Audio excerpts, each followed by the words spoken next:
आज आपके लिए लेके आए हैं मेल मर्ज। ये वर्ड और एक्सेल का खास फीचर है जो आप कभी भी इंटरव्यू में जाते हैं तो आपसे इंटरव्यू में भी पूछा जाता है, या अगर आप लेबल बनाना चाहते हैं, इनवेलप बनाना चाहते हैं तो आपके लिए काफ़ी यूज़फुल हो सकता है। वीडियो स्टार्ट करने से पहले मैं आपको बताना चाहूँगा कि अगर आप हमारे चैनल पे नए हैं तो प्लीज़ आप चैनल को सब्सक्राइब करें, और अगर वीडियो पसंद आती है तो प्लीज़ आप उसे लाइक करें और शेयर करें। चलिए स्टार्ट करते हैं। मेल मर्ज क्या होता है और कैसे इसको करते हैं। जैसा आप स्क्रीन पे देख पा रहे होंगे कि मैंने एक ऑलरेडी एक लेटर टाइप करके रखा हुआ है। मेल मर्ज में एक लेटर हो सकता है, या आप एक किसी को इनवाइट करना चाहते हैं, या तो आप किसी को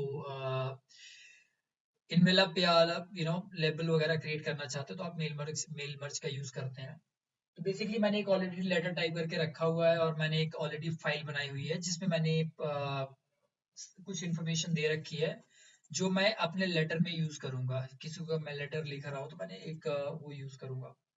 आप इसमें देख सकते हैं कि टाइटल है। जो पहली लाइन है उसमें मैंने कुछ इंपॉर्टेंट इन्फॉर्मेशन दे रखी है कि टाइटल, नेम, टाइम, लोकेशन और जो भी है।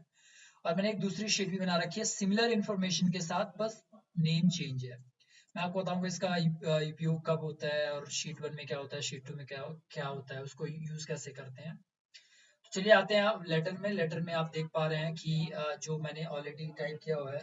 तो फॉर एग्जांपल मैंने एक ये लेटर मैंने भेजना है 4 से 6 रेसिपिएंट्स को, बट मुझे उनके नाम और एड्रेस और जो भी डेट वगैरह बार बार कॉपी पेस्ट नहीं करना है। तो मैं सिंपली क्या करता हूँ, मैं इसमें मेल मर्ज स्टार्ट करता हूँ।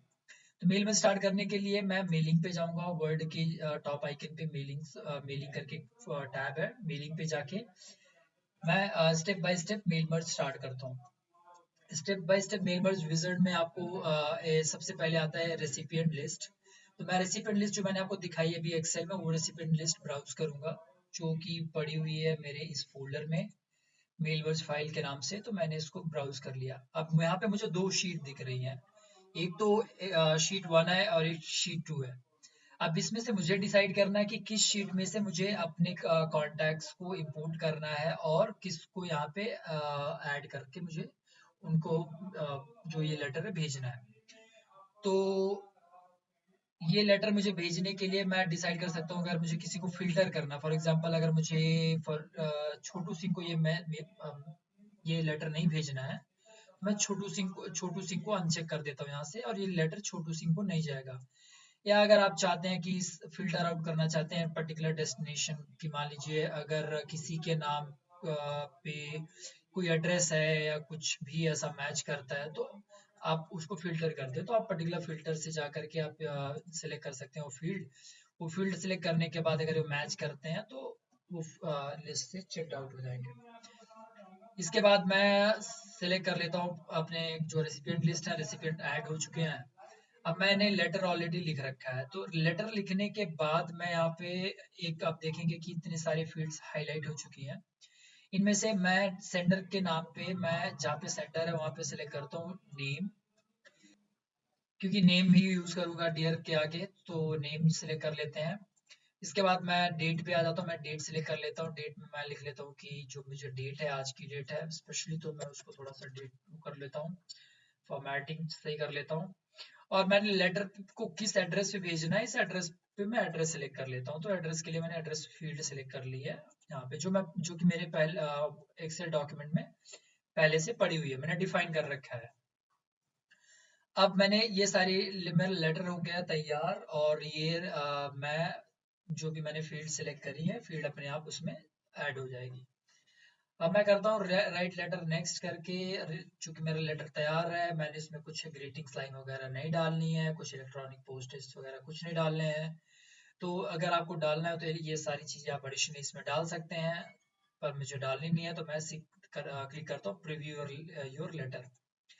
प्रीव्यू लेटर में करने पे आप देखेंगे कि नेम आ जाता है, डेट आ जाती है, कौन सी डेट को कर रहा हूँ मैं और किस एड्रेस पे मुझे भेजना है। इसी तरीके से अगर आप मुझे तो किसी दूसरे यूजर का देखना है तो सिंपली मुझे क्या करना होता है कि उसके अगले रेसिपिएंट पे जाना, तो नाम चेंज हो गया, डेट सेम है, एड्रेस चेंज हो गया। थर्ड पे जाना तो नेम चेंज हो गया, एड्रेस चेंज हो गया। फोर्थ पे जाना, नेम चेंज हो गया, एड्रेस चेंज हो गया।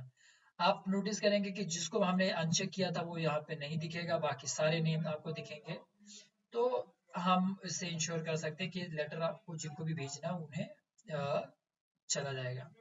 अगर आपने वहाँ पे अनचेक करना भूल गए थे किसी रेसिपिएंट को, तो आप रेसिपी यहाँ से भी एक्सक्लूड कर सकते हैं किसी रेसिपिएंट को।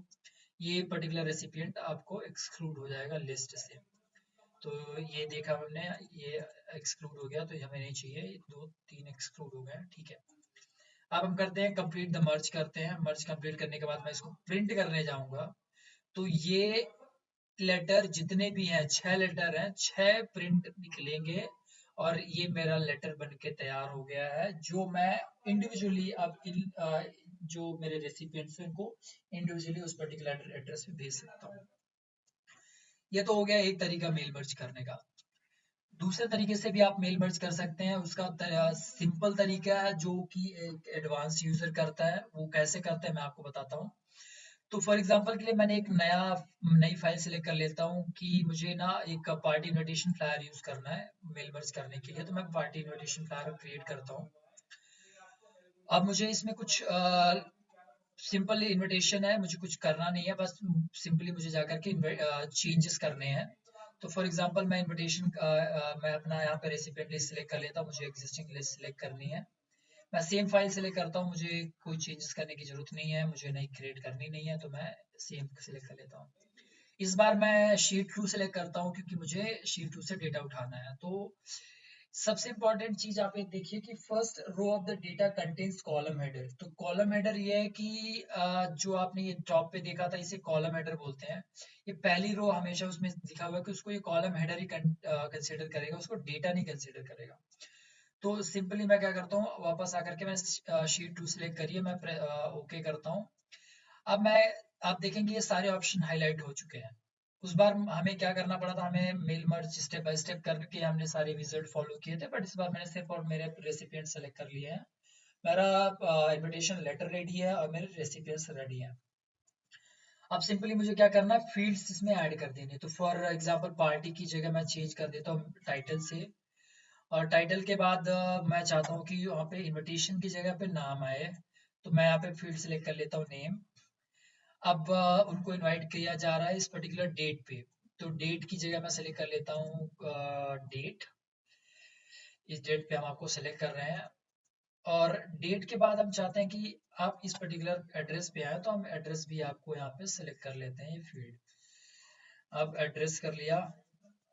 अब यहाँ पे मुझे अगर किसके साथ आना है, कोई आईडी कार्ड, आधार कार्ड, जो भी डॉक्यूमेंट्स वगैरह जो उनको साथ में लाना है, तो वो सिलेक्ट कर सकते हो। तो फॉर एग्जांपल मैंने यहाँ पे आधार कार्ड कर रखा है डॉक्यूमेंट्स, तो आधार कार्ड लाना है उन्हें, तो आधार कार्ड के लिए मैंने डॉक्यूमेंट्स हेडर सेलेक्ट किया हुआ, तो ये डॉक्यूमेंट सेलेक्ट कर दिया मैंने।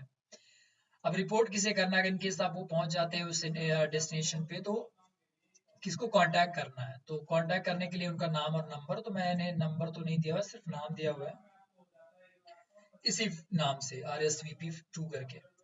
अब ये हो गया मेरा जो इनविटेशन लेटर है वो रेडी है। सिंपली मुझे क्या करना है, प्रीव्यू करना है। तो आप देखेंगे कि ये क्या कर रहा है, मिस्टर संतोष को इनवाइट कर रहा है, इस एड्रेस पे मिस्टर संतोष रहते हैं। और एक चीज मैंने मिस कर दी इस पे कि मैं इनवाइट एड्रेस करना भूल गया कि किस एड्रेस पे आना है उन्हें, तो मैं इसको कर लेता हूँ दोबारा से सेलेक्ट, और लोकेशन पे भेज देता हूँ कि इस लोकेशन पे आना है। तो ये हो गया मेरा मेल मर्ज रेडी, और आप देख सकते हैं कि इस लोकेशन पे आधार कार्ड लाना है और मेरा ये इनविटेशन। सिंपली अब मुझे कुछ नहीं करना है। अगर आप देखेंगे सिंपली मैं क्या करूँगा, अब मैं अपने अगले लेटर पे जाऊँगा। मेरा लेटर रेडी है, सबको इनवाइट कर रहा है जिसको जहाँ पे आना है, जहाँ पे जाना है, और मेल मर्ज मेरा रेडी हो गया।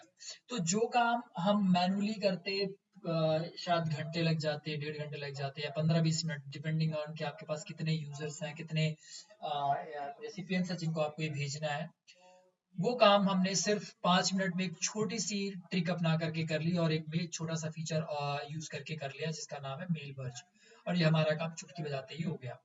सो सेव करने के बाद अगर मैं इस फाइल को ओपन करने जाता हूँ, तो देखेंगे कि अब क्या होता है। तो ये ओपन कर रहा है, ठीक है, ओपन करो। तो इसमें मर्ज ऑलरेडी है फाइल, इसमें कोई दिक्कत नहीं है, मर्ज ऑलरेडी है, कुछ भी प्रॉब्लम नहीं है। बट अगर कभी कभी आपको प्रॉब्लम होती है कि मर्ज नहीं हो पा रहा है सही से, तो आप यहाँ पे आकर के ऑप्शंस के अंदर जाकर के ट्रस्ट सेंटर में जाकर के ट्रस्ट सेंटर सेटिंग्स में जाकर के जो प्रोटेक्टेड व्यू है आप उसे डिसेबल करिए। तो क्या होता है कि प्रोटेक्टेड व्यू की वजह से भी आपके कब जो फाइल्स हैं, क्योंकि आप फाइल एक्सेल फाइल मर्ज कर रहे हैं वर्ड में, तो कभी कभी नहीं चलता है, तो वो आपका चलने लग जाएगा। इसके अलावा एक और ऑप्शन होता है ट्रस्टेड लोकेशंस। तो मान लीजिए मैं अगर आप सी ड्राइव में सेव कर रहा हूँ, अपनी लोकल मशीन में सेव कर रहा हूँ, तो सब कुछ सही चल रहा है। बट समटाइम्स आप नेटवर्क लोकेशन पे सेव कर रहे होते हैं फाइल, कहीं पे सेव कर रहे होते हैं जो कि माइक्रोसॉफ्ट वर्ड आपको एक्सेसिबल उस लोकेशन को ट्रस्ट नहीं करता, उसको एक्सेसिबल नहीं होने देता। तो इस उस केस में आकर के आप एक नई लोकेशन डाल सकते हैं। सिंपली आपको करना क्या है कि जो भी लोकेशन का पाथ है, फॉर एग्जांपल मेरा है desktop.domain.com, या अगर मैंने होम ग्रुप पे बनाया हुआ तो ऐसे करके मैं ऐसा लोकेशन सेलेक्ट कर लूंगा, या हम सिंपली ब्राउज भी कर सकते हो, तो ब्राउज से भी चल हो जाएगा। अब ये लोकेशन पे ऐड हो गया, तो आप नेटवर्क लोकेशन से भी आप फाइल इंपोर्ट कर सकते हैं। डेमो यहीं पे खत्म होता है मेल मर्ज का।